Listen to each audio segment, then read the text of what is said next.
The numbers stare back at me from my laptop screen. $732.14. I blink hard, rub my eyes. The scent of butter and vanilla still clings.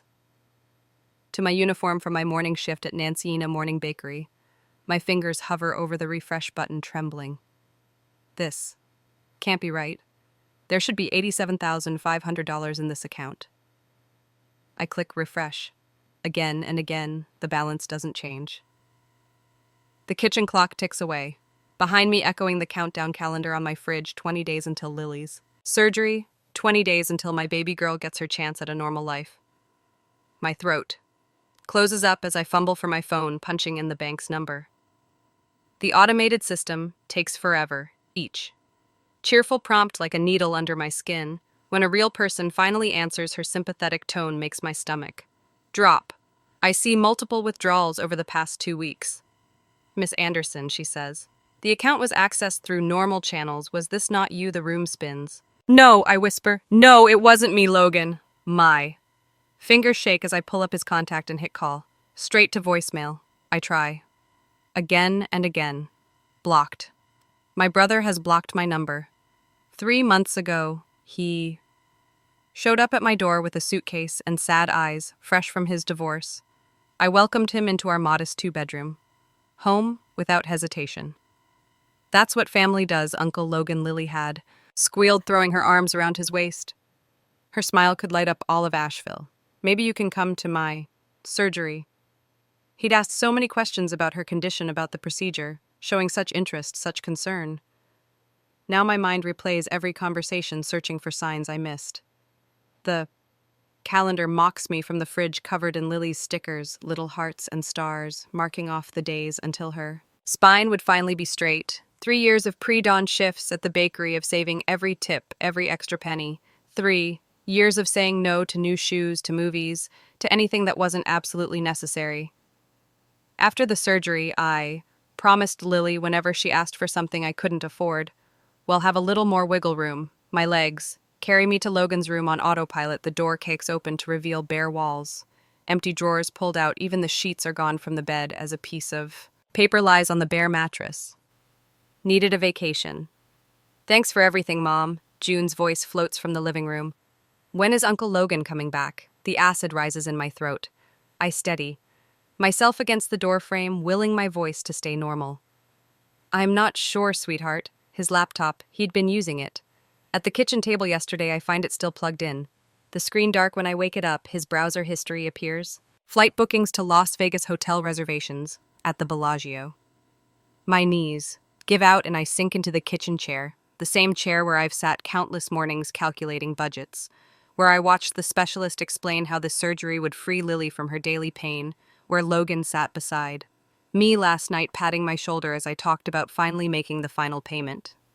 The laptop screen blurs through. My tears, my brother, my own brother. The kitchen clock keeps ticking, counting, down to a surgery that can't happen, counting the seconds until I have to tell my daughter that the future we've worked so hard for has been stolen by family. The calendar catches my eye again. June's latest drawing decorates the corner, a stick figure running across green grass, arms spread wide, she'd written underneath in her careful 3rd-grade handwriting, "Me after I'm all better." Something hot and fierce rises in. My chest burning away the tears, I reach for my phone again. But this time I'm not calling Logan. I'm calling the police. After I went to the police and the lawyer and started procedures the same day, I came back home, broken inside. The procedure will take some time. They said I prepared dinner for the 2 of us, tucked my daughter to bed, and just lay. On the bed, wide awake, my phone glows in the darkness, casting shadows across my bedroom ceiling at 2 a.m. Sleep won't come, not after what Logan did. My thumb hovers over his Instagram profile, heart thudding against my ribs. The first photo hits like a punch to the gut. Logan, lounging by a pool at the Bellagio. Designer sunglasses perched on his nose, 3 shopping bags from Gucci rest at his feet.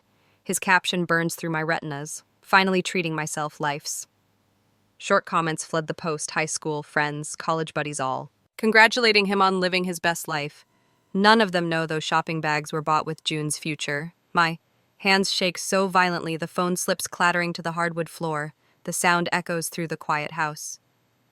I Freeze listening for June's breathing down the hall, steady and untroubled. At least one of us can sleep tonight, Olivia. Answers my text in seconds, even at this hour. My best friend since high school, she's been there through the divorce. Through every specialist appointment with Lily. Her reply is instant. I'll message him right now, I curl up against, my headboard clutching a pillow to my chest, watching the dot dance as Olivia types 5 minutes pass. 10. Then her screenshot appears. Brennan's response makes bile rise in my throat. Relax, Emily. It's not like she's dying. She's young. She'll bounce back. I needed this trip. I'll pay you back eventually before I can breathe. Another message from him pops up. The words blur through sudden tears. Maybe if you'd loosened up and enjoyed life a little, your husband wouldn't have left. The pillow drops from my numb fingers. 3 years of dawn. Shifts. 3 years of saying no to every small luxury. 3 years of watching. Lily struggled to stand straight, to walk without pain. All of it stolen by someone who shared my childhood bedroom, who knew every sacrifice I made. My fingers tremble as I dial Mom and Dad's number. They'll help. They have to. The phone rings 4 times before Dad's sleep-rough voice answers. Do you know what? Ethane, it is. Emily Brandon stole June's surgery money. The words tumble out. He took everything, Dad. He's in Las Vegas spending it on. Now hold on, Dad's tone. Shifts to the one he used when we were kids. When Logan broke something valuable, your brother's always been. Impulsive, he'll pay it back. Impulsive, he stole $87,000. Mom's voice joins the call. Maybe if you'd kept your money in a joint account with us like we suggested. That's not the point. My voice cracks. He stole from his own niece, from Lily. Well, talk to him, Dad says. But let's handle this within the family. No need to make it bigger than it needs to be. The line fills with my siblings' voices. When did this become a conference call? Their suggestions blur together. Just give him ethane. You know how Logan gets. Don't rock the boat, Daniel. A knock at my front door startles me so badly I drop the phone. Fierce by kisses Logan. But through the peephole I see Aunt Nancy's familiar silhouette, a casserole dish in her hands. She takes one look at my face. When I open the door and sets the dish on the entry table, her arms wrap around me, smelling of fabric softener and the rose perfume she's worn since I was little. Olivia called me, she whispers. This isn't about family disagreement, honey. It's theft, plain and simple. We sit at my kitchen table, the casserole. Forgotten, Nancy's fingers drum against her coffee mug as she tells me about her ex-husband's brother, how she spent years making excuses for his borrowing, how it nearly bankrupted them. First thing tomorrow, she says, pulling a notepad from her purse. We document everything, screenshots, bank records, every penny. He took every post he makes. This stops now. A small sound from the hallway freezes us both. Lily stands in her penguin pajamas, rubbing sleep from her eyes. Mom, why are you crying? The lie sticks in my throat. Everything's fine, baby, just grown-up stuff. She shuffles closer, her spine curved visibly even through her. Pajama top is my surgery canneled. Carol's hand finds mine under the table, squeezing hard. There's just a little delay, sweetheart. The words taste like ashes. We'll get there. She goes back to sleep. Nancy stayed for the night on the couch, but I could not sleep. A wink. My phone buzzes in the morning, the hospital. My stomach drops as I listen to. The administrator explained that without the deposit, they'll have to give June's surgical slot to another patient. The next available date, 4 months out. I'm still holding the phone when Logan's latest Instagram post loads. A gleaming motorcycle fills the frame, his reflection visible in its polished chrome. The caption makes my vision blur with fury. New wheels. Sometimes you have to invest in yourself first. Nancy's notepad scratches in the quiet kitchen. Her jaw sets as she documents another piece of evidence. Outside, the sun begins to rise over the mountains, painting the sky in shades of pink and gold. Lily will wake soon, asking for breakfast, getting ready for another day of pain that could have been prevented. My brother's words echo in my head. Sometimes you have to invest in yourself first, and I decided to do so, which is why I am preparing to strike back Logan's latest Instagram post. Lights up my phone screen at 2 a.m. another night. My thumb hovers over the image. Him lounging by a rooftop pool. Drink in hand, face sprawling behind him like a glittering promise. The caption reads, Sometimes you gotta bet big to win Big Vegas baby high roller. The comments scroll beneath, living your best life, must have hit the jackpot when. Did you get so fancy? My jaw aches from clenching. Each cheerful response feels like another betrayal. I screenshot everything, adding it to the growing folder on my phone. Aunt Nancy's voice echoes in my head. Document everything. The sound of shuffling feet snaps me. From my daze, Lily stands in the doorway, hair mussed from sleep. Can't sleep either, I ask, blocking my phone screen. She shakes her head, rubbing her eyes. My back hurts. I pat the couch beside me, and she curls into my side. The familiar scent of her strawberry shampoo wraps around us both. We sit in silence, mother and daughter, while the night ticks away. Morning comes too soon. The Nancyina morning bakery kitchen usually feels like sanctuary butter and vanilla warmth. And purpose today, the scents turn my stomach. My hands shake as I measure, flour spilling white dust across the counter. Third time you've done that? Margaret's voice makes me jump. Our silver-haired manager stands in the doorway, arms crossed. Break room now I. Follow her, wiping flour from my apron. The break room fluorescents buzz overhead. As Margaret closes the door behind us, talk, she commands, pulling out a chair. The words spill out like overproof dew, Logan. The money Lily surgery. Margaret listens, her weathered hands folded on the table. When I finish, she pulls out her phone. James, she says into the receiver, your prono consultation tomorrow morning. My protest dies as she raises one finger. 9:00 a.m. Works. She'll be there. She ends the call and fixes me with a stern look. My son's been practicing for 30 years. You're going to his office. Tomorrow, no arguments, at least some progress. Next morning, the law office sits above an old hardware store downtown, all brick and worn wooden stairs. James resembles his mother. Direct gaze. No-nonsense demeanor. He studies the bank statement spread across his desk. This isn't a family dispute, he says finally. This is grand. Theft. The amount makes it a felony. My stomach lurches. Felony, you have two. You. Options. Civil lawsuit or criminal charges. I recommend both. He taps the papers. He took money specifically saved for a child's medical care. No judge will look kindly on that. A knock at the bakery door the next morning freezes my blood. My parents stand outside, faces grim. Dad's eyes bore into mine as they enter. Drop this nonsense, he hisses, or you're no longer our daughter. Mom rings, her hands. Please, Emily, family matters. Stay in the family, the morning regulars. Pretend not to watch. Mrs. Walker pauses, blueberry muffin halfway to her. Mouth Mr. Lee's coffee cup, hovers mid-sip. Lily is my family, too. My voice comes out, steady, surprising me. She deserves justice. Justice, Dad spits the word. He's your brother. He stole from his niece. The words ring through the quiet bakery. That's who he is. Now they leave. The bell chimes their exit like a period at the end of a sentence. That night, Logan posts a video. The club lights flash across his flushed face as he sways. Drink slashing. This round's on me, he slurs.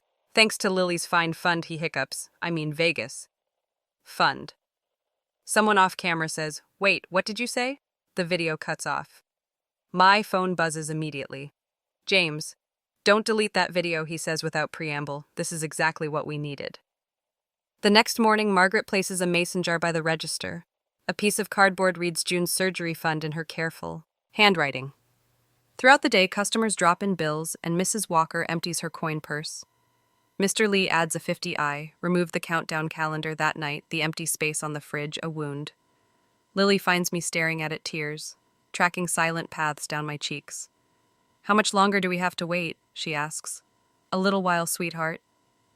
I pull her close, feeling the curve of her spine beneath my hands. I'm so sorry. She looks up at me, wise beyond her 9 years. It's okay, Mom. You always say the best things are worth waiting for. I hold her tighter, memorizing this moment, my daughter teaching me about grace. The next morning, Aunt Nancy bursts into the bakery, clutching her tablet. Look what I found. She thrust it at me, Logan's, applying for jobs back in Asheville, including the community credit union. My hands still over the dough I'm kneading. What are you saying? I'm saying employers do background checks? Nancy's eyes gleam. Especially financial institutions, I don't know. The dough yields beneath my fingers that feels like revenge. Nancy's hand covers mine, stopping my movements. He didn't hesitate to ruin June's chances. Why should you protect his? I stare at. The doe seeing instead my daughter's curved spine, her hopeful drawings of running across green grass, the calendar. Space empty now of its countdown in dreams. My fingers reach for the phone. Since last time I got disappointed this time, I will call a professional, the detective's coffee mug. Left a ring on my kitchen table after I came home that day. His pen scratches against his notepad while I recount. Every detail, the stolen surgery fund, Logan's Vegas spending spree. His, blocking my number. The sun stretches across the linoleum floor, and somewhere in the house, Lily hums after she comes. Back from school, and you're certain about pressing charges? Detective Morris glances up from his notes. Family cases can get messy. I think of Lily's x-rays on the surgeon's wall of 3 years of dawn shifts of saying no to every small joy she asked for. I'm certain the formal. Letters arrive at Logan's Las Vegas hotel 3 days later. James Eleanor's lawyer's son handles everything with quiet efficiency. My phone buzzes that evening, Logan's number. You're really involving the cops over family. His voice cracks. Between outrage and fear, I was going to pay you back. I let his voicemail play on. Speaker, his words echoing in my empty kitchen. 3 weeks of silence, and now he wants to talk. The local news breaks the story of his return before I see him. Logan strides into Asheville Community Credit Union in a suit that probably cost more than my monthly rent. His hair is styled differently, shorter, sharper. Designer labels peek from every angle. His shoes, his watch, his leather portfolio, all purchased with my daughter's future. He tries visiting our parents, first playing the prodigal son, but Aunt Nancy's been busy. She's shown them the screenshots, the bank records, the Vegas videos. The door stays closed. Watch from my car across the street. As Logan enters the credit union that day after shift, his confidence fills the doorway, shoulders back, chin high, the same strut he had as a teenager. Walking away from the messes, I cleaned up. The hiring manager greets him with a handshake and professional smile. My fingers drum against the steering wheel. 40 minutes pass. Logan bursts through the doors, his perfect hair disheveled, tie askew. His face burns red as he yanks at his collar, the hiring manager's. Words about additional background research must still ring in his ears. The next morning, the Asheville Citizen Athenes runs a small article. Local mother fights for daughter's surgery after theft. They don't name names, but everyone who matters can read between the lines. The regulars at AITA Morning Bakery start leaving cards propped against the tip jar. Some contain $5, others $21.20. Envelope holds a $100 bill and a note for Junie Spine from a grandmother who understands at O'Malley's Bar on Hood Street, where Logan spent countless evenings holding court over beers. The bartender spots him through the window. The clothes for private event sign appears before Logan reaches the door. My phone rings during the evening rush. At the bakery, Mom's voice trembles on the other end. I didn't want to believe it. She sniffs, and I picture her in her kitchen clutching her favorite handkerchief. The bank statements James showed us. How could he do this to Lily? Dad still won't speak to me directly, but he stopped defending Logan at family dinners. My sister Sophie brings over a lasagna and an awkward apology. Cousin Ethan offers his freelance web design services to set up a donation page. The surgeon's office feels colder this time. Dr. Thompson spreads June's latest x-rays. Across the lightboard, the curvature is Worry's stark white serpentine against the dark background. We can hold the new date with a partial payment. She taps her pen against her clipboard, and I've spoken with the hospital's financial department about a payment plan for the remainder. Margaret reorganizes the bakery schedule without my asking. Take the catering events, she insists, pressing the calendar into my hands. They pay better, and Olivia can cover your earning shift. The regulars adapt to the new faces behind the counter. Their tips grow. Larger, most marked with "for Lily" in various handwriting. Each night I empty my apron pockets into the new surgery fund jar. The total climbs slower than before, but it climbs. James calls on a Tuesday morning, court date set for next month. His voice carries the same steady calm that makes him such a good lawyer. And the detective has some promising leads on the criminal case. I'm elbow deep in sourdough when the next call comes. Logan's Las Vegas attorney voice, smooth as butter, suggesting a settlement. 1/3 of the stolen amount paid immediately. The dough splits under my fingers as I need 1-3 like bargaining. Over a stolen bike or a borrowed lawnmower, like June's spine is a negotiable item. No, I tell James. Later we're going, to court later. At home that day, the sun sets behind the mountains, painting my kitchen in deep orange. June's homework spreads across the table, math worksheets and vocabulary lists. She looks up pencil, paused mid-word. Mom, can I ask you something? I wipe flour from my hands. Always. Is Uncle Logan a bad person? Now the question hangs between us like smoke. Through the window, I watch our neighbors walking their dog, their voices carrying across the evening air. A car door slams. Someone's wind chimes tinkle in the breeze. No, sweetheart, I pull out the chair beside her. He made bad choices, there's a difference. She nods. Processing this with the simple wisdom of childhood, like when I chose to copy Denny's spelling test, something like that. My throat tightens, but bigger. And that's why he has to pay it back. Like how I had to stay in during recess. I brush a strand of hair from her forehead. Yes, everyone has to take responsibility for their choices. She returns to her homework, apparently. Satisfied, I stand at the sink, watching the last light fade from the sky, remembering Logan at her age, how he broke my favorite jewelry box and blamed the cat, how Mom told me to let it go, because he was younger, because he didn't mean it, because that's what family does not anymore. The kitchen clock ticks, steadily onward. Somewhere in a Las Vegas hotel room, my brother probably paces his expensive shoes, wearing pads in the carpet while his lawyer explains terms like felony theft and criminal charges. I pull June's latest x-ray from its envelope, holding it up to the window. The curve of her spine catches the dying light. 3 years of savings gone in 2 weeks of Logan's indulgence. But he forgot something crucial about his big sister. I've never been afraid of early mornings, of hard work, of starting over. And this time I'm not alone. My phone buzzes with another text from Margaret. 2 wedding cakes booked for next weekend. All yours if you want them. I text back a single word, yes. A month later, my court shoes pinch with every step up the Buncombe County Courthouse stairs. Aunt Nancy clutches my left arm while Margaret grips my right. Their presence steadying me like anchors in a storm. The morning sun beats down on. My best dress, the one I bought 3 years ago for a wedding I never attended, head high, Nancy whispers. You've done nothing wrong. A familiar Mercedes pulls up to the curb. Logan steps out. In what must be another $1,000, I'll never see his new suit perfectly tailored. His attorney follows, briefcase in hand, both of them striding past without a glance in my direction. The pit in my stomach hardens into steel. The courtroom gleams with polished wood and morning light. I spot my parents slipping into the back row, their faces drawn. Mom clutches her purse like a shield. Dad stares straight ahead, jaw set. All rise. Judge Patricia Thompson peers over her reading glasses as James approaches the podium, his shoulders square beneath. His charcoal suit, a Leleanor's son, looking every inch the lawyer she raised him to be. Your Honor, this is a straightforward case of theft. James's voice fills the hushed chamber Miss Anderson spent 3 years saving for. Her daughter's spinal surgery. The defendant, her own brother, systematically drained that account over 2 weeks. The projector hums to life. Bank statements flash across the screen, each withdrawal like a fresh knife in my back. $5,000, $12,000, $15,000. Logan's attorney shifts in his chair. And here, Your Honor. James clicks to the next slide. The defendant's own social media post documenting his spending spree. My hands curl into fists as the images appear. Logan grinning. Beside a new motorcycle, Logan at the Bellagio's high roller tables. Logan toasting the camera with champagne, designer shopping bags scattered at his feet. The final video plays Logan drunk and swaying in a Vegas nightclub. This one's for June's spine fund. I mean Vegas fund.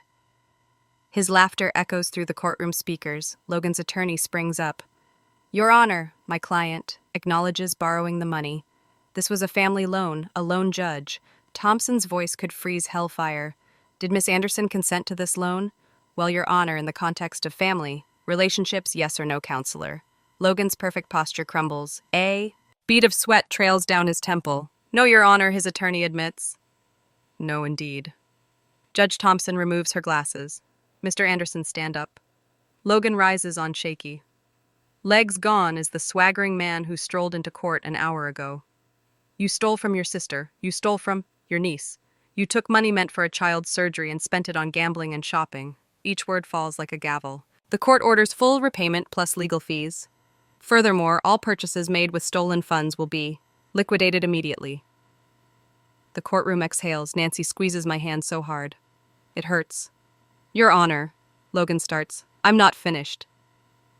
Judge Thompson leans forward. That motorcycle will be sold. Those designer clothes will be sold. Every item you bought with your nieces. Surgery fund will be cataloged and auctioned. Perhaps that will teach you the difference between yours and not. Yours court adjourned. Camera flashes explode as we exit the courthouse. A reporter thrusts a microphone toward my face, but James steps between us. No comment at this time. Through the crowd, I glimpse Logan. Trying to slip out a side door, more reporters converge, shouting questions. He shields his face with one manicured hand. That evening, my phone buzzes with a text from Mom. The local news showed Logan's Vegas video. Dad's voice rumbles in the background. I've been blind for too long. My sisters arrive an hour later, bearing lasagna and tearful apologies. The youngest, Sophie, clutches a check. She can't afford to write. I try to refuse, but she insists. We should have supported you from the start.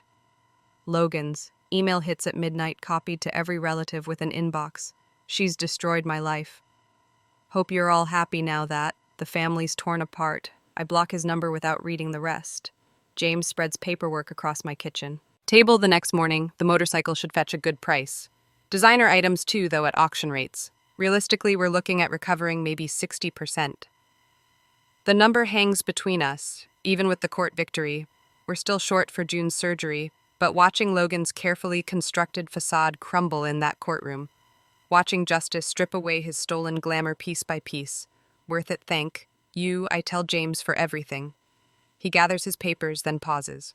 You know, Mom told me what you said when this started about family being who shows up. Through the window I spot Nancy's car pulling into the driveway. She's brought dinner again. Margaret's donation jar at the bakery is filling, with customer contributions. My sisters check in daily now. Yeah, I say softly. They really do. Finally, 4 months later, the fluorescent lights of the hospital waiting room cast unfamiliar shadows across familiar faces. My fingers trace the worn edge of Lily's Get Well card, covered in signatures from Nancyina Morning Bakery regulars 4 hours into the surgery, and I still can't quite believe. We made it here. Aunt Nancy's knitting needles click softly beside me, a steady rhythm that anchors my racing thoughts. The bright yellow yarn flows through her fingers, becoming something warm and soft for June's recovery, she hasn't said much since we arrived at 5 this morning, but her presence speaks volumes. Coffee. Dad appears in front of me, 2 paper cups steaming in his weathered hands. The last time he brought me hospital coffee was the night Lily was born. Mom trails behind him with a brown paper bag that smells like the sandwich shop around the corner. Just the way you like it, Mom's voice wavers as she settles into the chair on my other side. 2 sugars splash of cream. The coffee tastes like redemption. 3 weeks ago they showed up at my door with a check for $5,000, their entire vacation fund. We should have done this sooner, Dad said, unable to. Meet my eyes. My phone buzzes. Another message from Margaret. The morning rush, all asking about our girl. Mary Beth says her church group, still praying, a photo. Follows the donation jar by the register stuffed with bills. They'd started it the day after the story broke my coworkers. And our loyal customers building a safety net, $1 at a time. The final piece had fallen into place last night, a ding from my laptop at 11:47 p.m., the online donation page hitting its goal, anonymous donations from all over Asheville ranging from $5 to $500. Comments full of encouragement from strangers who'd read about us in the local paper, seen our story shared in community Facebook. Groups heard about it through the grapevine of small-town connections. Mrs. Anderson. My head snaps up. Dr. Bennett stands in the doorway, her surgical cap still on. My heart stutters until I see her smile. The procedure went perfectly. She pulls up a chair, sketching quick diagrams on her notepad. We achieved full correction of the curve. The rods are properly placed, and her spine. She continues with technical details that blur together, but I catch the important part: success, recovery, future. When can I see her? The words scratch my dry throat. She's in recovery now. Give us 15 minutes to get her settled. 15 minutes later. The recovery room smells like antiseptic, and Hope Lily looks small in the hospital bed, but her face is peaceful, monitoring. Equipment beeps steadily as I take her hand, careful of the IV line, her eyelids. Flutter, Mom. I'm here, baby, did I win her? Voice is barely a whisper against my curved spine. Tears spill down my cheeks. We both won, sweetheart. We both won. The envelope arrives 3 days into Lily's. Hospital stay. California postmark. Logan's messy handwriting inside A. Generic, get well card and a $50 bill. No apology. Just a scrolled hope you get better. Soon, kid. I drop the money in the Children's Hospital donation box on my way back to Lily's room. When she asks later if Uncle Logan sent anything, I kiss her forehead and say he sends his love. Some truths are better left unspoken. 6 weeks pass in a blur of physical therapy appointments and small victories. Today we're in the park where Lily used to watch other kids run and play. The air carries the scent of blooming dogwoods as I help her out of the car. Her movement still careful, but getting stronger. Ready. I hold the back brace in my hands. We've been working. Toward this moment, following the doctor's instructions to the letter, Lily nods, lifting her arms. The straps fall away one by one. She straightens, testing the feeling of freedom. One step, another. Her pace quickens, Mom. Her voice rings across the grass. Mom, watch. She breaks into a run. Unsteady at first, then finding her rhythm. Arms spread wide, face tilted. Toward the sun, her laughter bubbles up. Pure joy breaking free. I'm running so fast. The bad stuff can't catch me. My parents watch from their bench, hands clasped together. Dad's eyes are wet. We enabled him, his whole life, he says quietly. When I joined them, made excuses, cleaned up his messes. Mom squeezes his hand. Sometimes love means setting boundaries. She watches Lily run. Sometimes it means being brave enough to say no. The words hang between us. A bridge slowly being rebuilt, not with grand gestures or dramatic apologies, but with small moments of truth, with showing up with staying. Lily races past again. Her ponytail flying. Other children from other houses have joined her game of tag, none of them seeing anything but another kid who can run and play. My daughter finally free to just be a child I used, to believe blood to find family. That loyalty meant accepting whatever someone threw at you because you shared the same last name or DNA. Now I know better. Family is the coworker who squeezes your hand and says, "We'll figure this out." The customers who drop their change in a jar day after day, the aunt who shows up, with knitting needles and quiet strength, the community that carries you when your world falls apart. Lily circles back, breathless and grinning. Come run with me, Mom. So I do. Because sometimes losing what you thought was family helps you find what family truly means, and sometimes the best revenge isn't punishment, it's joy.